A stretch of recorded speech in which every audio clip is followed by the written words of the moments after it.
Newsfirst Newsline with Faraz Shaukat Ali. Good morning and welcome to Newsline, live from the Newsfirst studios in Dawson Street in Colombo. I'm joined this morning by the former diplomat and journalist Bandula Jayasek. Good morning, Bandula. Morning. Happy Fridays. Indeed, indeed. The last show for this year for me.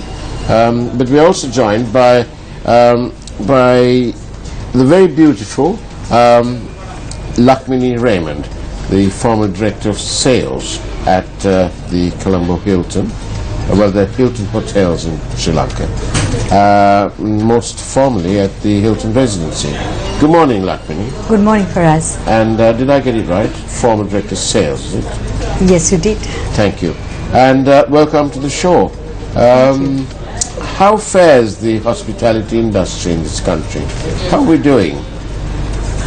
The hospitality industry in Sri Lanka is progressing and growing, as you know, because after many years we have had the opportunity to get back and tell the world that we are a safe and diverse country with many, many beautiful places that they can visit.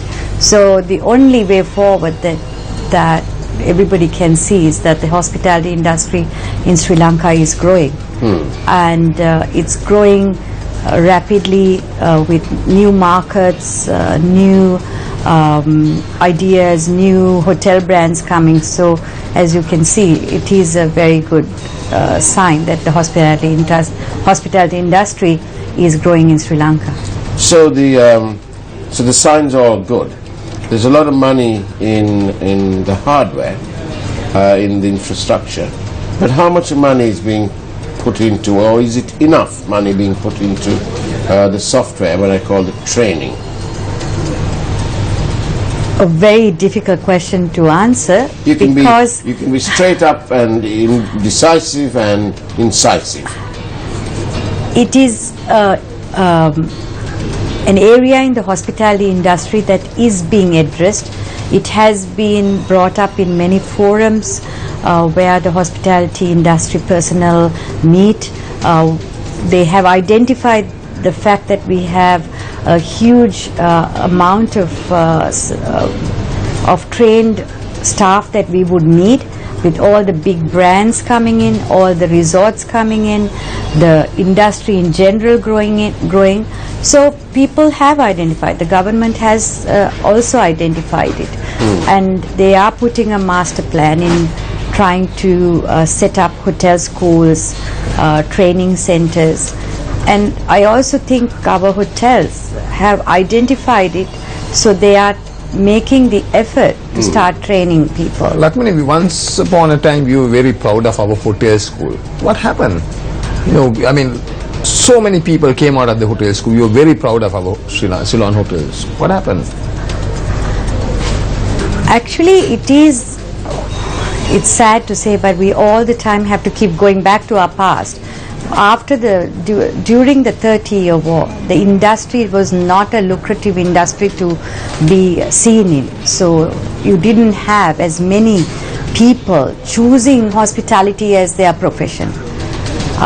And that, as a result, also our good professionals started leaving the country. If you look at the best, some of the best hospitality personnel around the world could be identified as Sri Lankan people that have come out of the Sri Lanka hotel school. But that caliber of people were not going into this industry because it was not a lucrative industry for them to pursue as a career. Is that the reason that most of our hotels are headed by expat GMs and lots of, right now, at present? Most of the 5-star properties, I mean.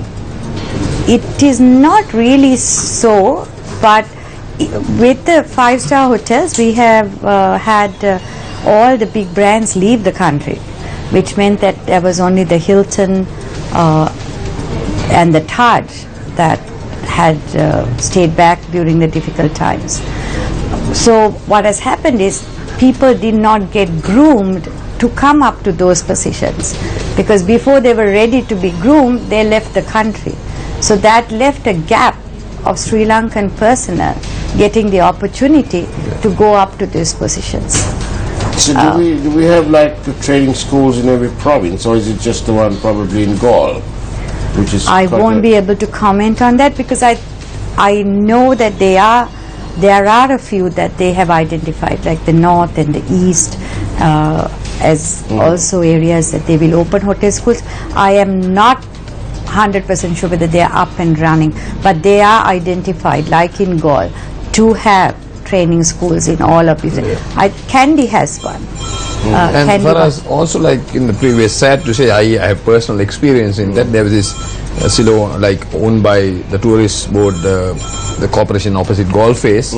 There's a tourist, the hotel training school, where Chandra Mohti was heading for some time. It was used by Basil Rajapaksa for his personal purposes. I've stayed there and I know exactly what happened. Well, you know, that's always in Sri Lanka you tend to, the line between personal and state tends to be a bit blurred. Yeah, because when I questioned some of them, they were serving Gampa and were sent to Gampa. They're beautiful rooms. That is really what happened. I thought I must tell you this. Lakmini, we for a long time, obviously the government at that time, and thanks to we must recognize Cornel Pereira's input into bringing the Hilton brand here. But Hilton was almost on its own for a long time, and we had. But now we're going to be seeing the advent of many other brands in Sri Lanka, like the Sheraton and the Hyatt, Shangri-La, Movenpick, Shangri-La. All very excitable times. Why have you decided to leave one of the world's leading brands? Are you tired of the industry, or you're just looking for a... No, I am not tired. I'll never get tired of the hospitality industry. I will go back to the hospitality industry, but as you know, I have worked in 2 different seasons in my life, a total of 25 years with Hilton, and I thought... You worked in both the brand, both the properties. I have worked at both Hiltons, and I thought it's time that I gave a little bit of hospitality back to another company that I'm so passionate about. And sometimes when you work for the same company or the same brand, you wouldn't even know how good that brand is, or how bad that brand is. Yeah, because at the end of the day, you just take it for granted because you have worked only for that. I have only worked for Hilton. I have not worked for another hospitality brand. So I thought there's only one thing in life that is certain, and that's change. And I thought, let me take this challenge and change what I'm going to do in the next half of my life. I see. But you're also a bit of an entrepreneur, aren't you? You have your family printing business. Yes, I do. So you're going to be joining this other brand, which is equally steeped in history of this country. Yeah. And you're looking forward to that then. What's this other brand? What is that other brand? I'm so glad that you... I don't know about it. John, you can tell us.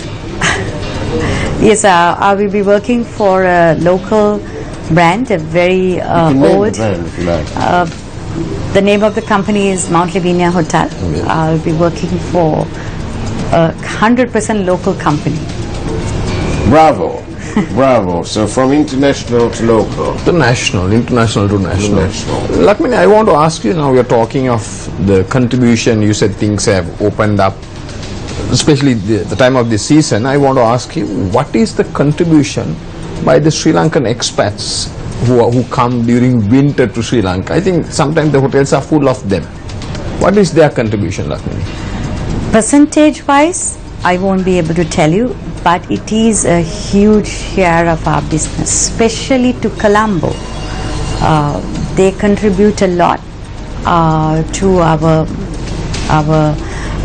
hospitality industry, to the whole entertainment industry. It's a huge revenue earner because these people come with big disposable incomes. They come with the ability to understand where to spend this money. They don't just think, I'm going to keep it in my purse and not spend it. They are coming to Sri Lanka with one purpose, to spend money and have a good time. Especially during winter there. And they have we should actually, I personally think, make use of this opportunity, because they are coming with their past memories gone. They're coming back to Sri Lanka to have a good time. If you meet these kids of these families, they have such good memories of Sri Lanka. They will never go back saying, I'll never go back to Sri Lanka. They want to come back here. And I know we are meeting warmth. so many people, Faraz, who have come, and unfortunately for them, my good friend Faraz is going back to the coal, where the coal is.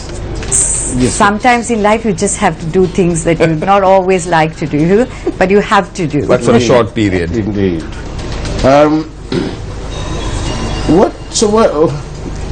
How important are these value additions? Is it enough what we offer the tourists to our country? We offer them the cultural triangle, we offer them a fabulous beach experience. Is that enough? Of course, our country's beauty that we offer as a value addition, I don't think that you can compare it to many other parts of the world, because as you know, it's so diverse in a small area. When you say value adds, it doesn't have to be a beach or where they are located. It's what we give them when they come, and within that chosen area, whether they go to the beach, whether they go to the cultural triangle, what do we give them? The convenience, proper toilets.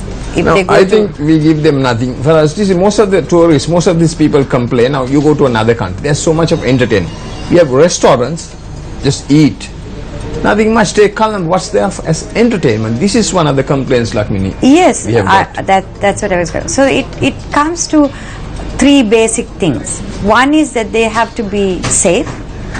The next thing is that you have to be able to offer them clean and basic clean places that they can go to.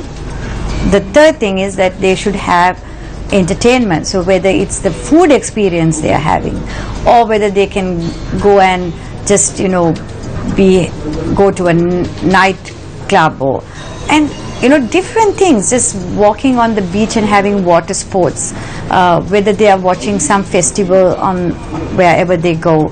If there's something happening that everybody knows that these people, even a small pageant if the temple is having, they like to go and see it. So how much information do they give these people? Go and see this, go and enjoy this simple experience that Sri Lanka has. Because if you really look around, every day, wherever you go in Sri Lanka, there is simple, unusual things that happen. But they are not informed. This is the whole problem. Most Sri Lankans take that for granted. So we should start identifying and educating people, say, this is something special, this is something that other parts of the world doesn't have. It is still scary to go to nightclubs? Let's, to see how the Sri Lanka hospitality experience is doing, and to talk about how safe the clubs are, join us after this short break. Welcome back to Newsline.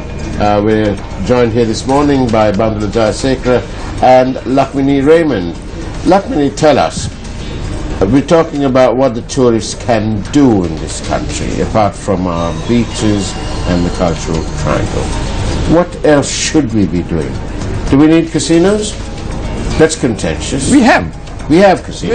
We have. The last so many years. What do these casinos, do they occupy a lot of the rooms in the Colombo hotels? There is a certain percentage of people that use us. So it's a good in terms of your occupancy. Good. Yes, there are hotels that cater to this industry or this market segment, as what you say. People who come to casinos, as you know, anywhere in the world, that is a form of entertainment. Sri Lanka has it, maybe not as glamorously as every other country. Yes. So we do have it. We attract a lot of Indians, we attract a lot of Chinese. and they do use a percentage of our inventory of rooms in Colombo. But as you know, it's not something that we will overly go and publicize that market that Sri Lanka has, because it has a limited number of casinos, and they are not the high-end users casinos. So it brings in a different level of player. There may be a little bit that I'm not 100% sure how many of them actually play big stakes, but there is a fair bit of people that do travel to Sri Lanka. And in your view, what else should Sri Lanka be doing? Should we be developing the shoppers' paradise? Sri Lanka is a shopping destination. Yes, I personally think shopping is something that always attracts people. We have India that is so close to us, and for many years I've been traveling to India, and you see how India has progressed, and they do have big brands in India. They have every brand available, but at such an expensive price. And if they can come on a 45-minute flight or a 1-hour flight to Sri Lanka, and we have this shopping paradise to buy brands, to buy things that they like now, because the middle class now has the Indian middle class, the Chinese mid-income, not middle class, I'm sorry I used that word, but mid-income people do have the disposable income, but they like to have a bargain, right? So if you make this that place, you will be able to attract a lot of people. Lakmani, safety of the nightclubs in Sri Lanka. Yes, how safe are the clubs now? I guess I would have to ask that question for my sons, but Do you think they're watching today? Are they interested in this industry? they are very interested in this industry, simply because I have my eldest son who is in the digital marketing field, so he does work for this industry, and my second son is studying to be a chef, so they're both indirectly and directly involved in this industry, so they do have interest. Good. And watch it very passionately what happens, because But they probably watch it on these sort of devices, won't they? They were probably not watching it on regular television. I don't think they watch anything on regular television anymore. But Lakshmi, I also want to ask you about this. We have plenty of boutique hotels now, Sri Lanka. Yeah. High-priced boutique hotels. Yeah. I mean, do people patronize, or is there it's too high price? I don't think so. For somebody to price something, they will only price it because they know that they are going to get it. When people say we have a lot of boutique hotels, yes, we do have. I don't know whether everybody who classifies them as a boutique hotel is one, but the very well-run ones are having... That's a good point. The very well-run ones are having a good occupancy or a good clientele that comes. And people must realize boutique hotels, you're talking of 4 rooms, 6 rooms. So even if you say there are so many, and they say you have 1,000, I don't think they have 1,000. 1,000 rooms into like minimum 4 rooms around Sri Lanka, what is that? I mean, because Sri Lanka is so small, even if you have only 50 boutique hotels, you seem to think that there is a lot, because everybody will say, I own a boutique hotel, I see a boutique. The problem is, how is the tourist board going to classify these boutique hotels? How can they list these hotels as boutique hotels? What is the yardstick? Is the tourist board, the hotel corporation, are they doing a good job, or they're just sitting and doing nothing? Well, let's be free and open, you know. The tourist board, my personal opinion, with no ties attached. If I watch it from a person who is in the industry but works with it whenever we need it, is that there's so much change happening in the tourist board, right? Every time the government changes, every time the minister changes, the chairman changes, and it's almost like you have decided to drive a bus, and there's a driver, not only do they change the driver, they change the direction of the bus as well. So you're constantly lost trying to, direct this bus to the same route. It's okay if the driver changes, but at least keep going on this journey that is having the same mission. But unfortunately, every time it comes, everybody's idea is to, of course, the common goal is to grow the hospitality industry in Sri Lanka. But how to get to that destination changes from person to person. Talking about ideas and so on, and vision, clearly the property owners of the Hilton residency made a very astute decision, and we see perhaps one of the most successful stories for the local market. Do you think there are many entrepreneurs left with that sort of vision? Or would you like to see many more of them? I would like to see many more of them, because they are so professional in what they do. It's a perfect owner and managing the hotel relationship. I guess Sri Lanka needs more people who have the vision and the understanding to bring brands in. I mean, bringing brands to Sri Lanka is good, but it's also a relationship between the brand and the owner. And there are, like Bandula said, so many of these boutique hotels and all sorts of other hotels. But what's the standard of service delivery in these hotels? Is it matchable, internationally matchable? Or is there a lot of training left to do? There's a lot of training left to do. There is two sides to that question, and I always say Sri Lanka is known to have hospitality. And because of our hospitality, our warm hospitality, we can be considered to be fabulous even in world standard. If somebody is looking at the industry, whether we have customer service, then there is a lot to be desired for. I see. And Lakshmini, aren't we far too dependent on this famous Sri Lankan smile? I mean, you're correct about this service. Only say Sri Lankan smile, I don't think that can You sell wouldn't anymore. even realize the power of that. Oh, You really? wouldn't even realize how powerful that is in the hospitality industry. I travel quite a bit because I love traveling, and work-wise and privately I travel. I told somebody this story. I happened to travel consecutively 2 weeks in a row. So I was traveling, and I went to countries that doesn't have a smile at all. It's very mechanical, and it happened. The moment I landed back in Sri Lanka and I saw these people smiling, even when they didn't do what was not supposed to be they were supposed to do, I was like, okay, I will go ahead, because it's such a welcoming thing. We call that a grin.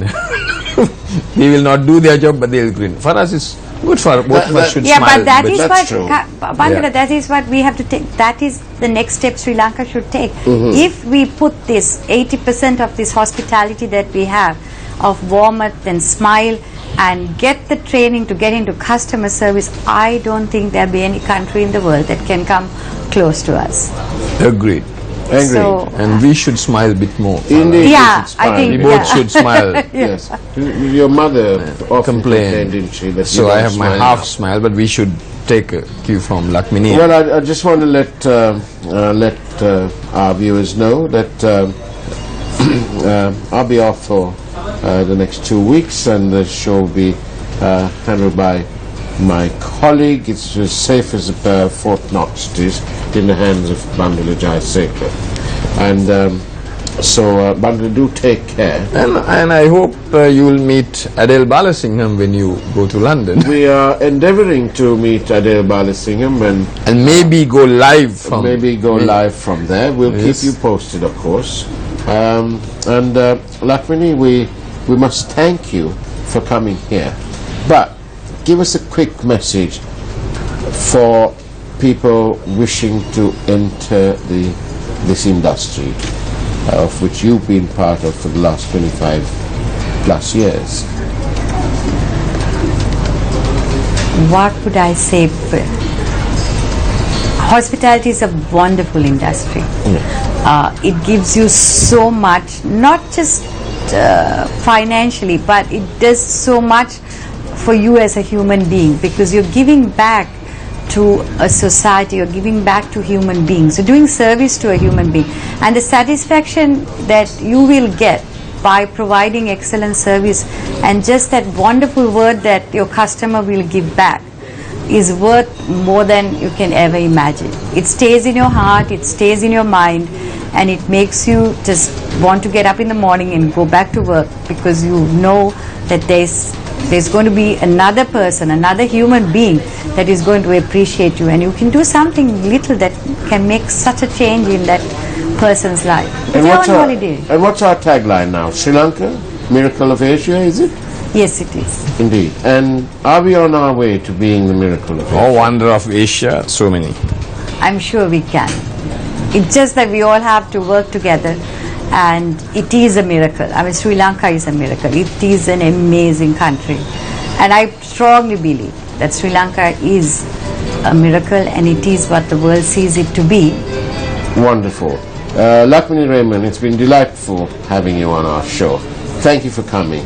Thank you, Bandula. Thank you, The Faraz. outer conditions of a person's life will always be found to reflect their inner feelings and beliefs. On that note, thank you for watching. Have a great season. Happy holidays. Take care and God bless.